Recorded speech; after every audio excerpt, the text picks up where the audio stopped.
maman, enceinte de moi, attendait anxieuse le diagnostic du docteur. Dès que le médecin s'exprimait, ma tête sortait des jupes de ma mère. Allons, je t'en prie, pas maintenant. Tu vois bien que c'est pas le moment. Je parle avec le docteur. Je rentrai sagement dans ma demeure. Mais dès que le docteur ouvrait les lèvres pour parler, crac, ma tête faisait coucou à nouveau. Docteur, je vous en prie, faites quelque chose, sinon je réponds plus de rien. Qui rentre ou qui sorte, je m'en sacre, mais une bonne fois pour toutes. Qui se décide?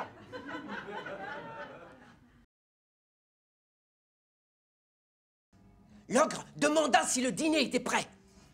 Soudain, il fleura à droite et à gauche, disant qu'il sentait de la chair fraîche. Il fonça droit vers le lit. Il empoigna alors l'aîné. Il saisit un grand couteau. Amore mio, vous n'allez pas tuer ces petits-enfants à l'heure qu'il est. Vous les avalerez demain matin pour votre petit déjeuner. Il faut jamais manger le lendemain ce qu'on peut bouffer le jour même. Je vous en prie, andiamo dans notre lit. J'ai un grand besoin de tendresse. OK. Mais nourris-les en masse pour le souper pour qu'ils maigrissent pas. Puis va les coucher. Nous allons mettre l'indigne amour de ton père à l'épreuve une bonne fois pour toutes. Ordonne-lui d'assassiner ton petit frère, l'aune, qui lui fournit toute sa fortune, et demande-lui la peau de ce mutant génétique. Je fus dépecé, sacrifié.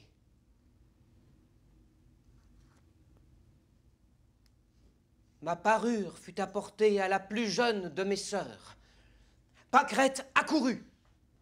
Enveloppe-toi dans la peau de ton petit frère et pars le plus loin possible.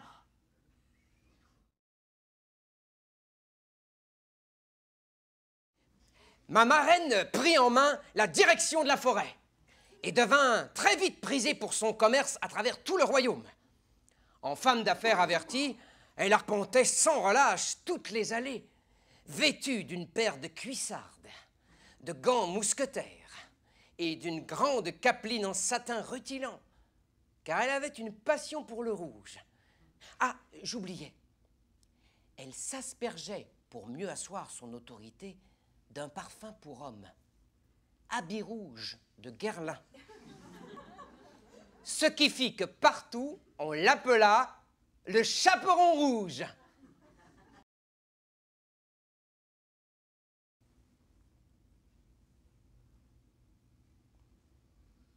La clé du cabinet est toute tachée de sang. Tu es comme les autres. Tu as tout gâché avec ta curiosité malsaine. Notre histoire est prête à rejoindre toutes celles que tu as vues. Défie-moi. Méfie-toi. Si tu te fais la belle, mon joli, c'est ta fille qui part aussi. Anne! Ma peau d'âne! Ne vois-tu rien venir?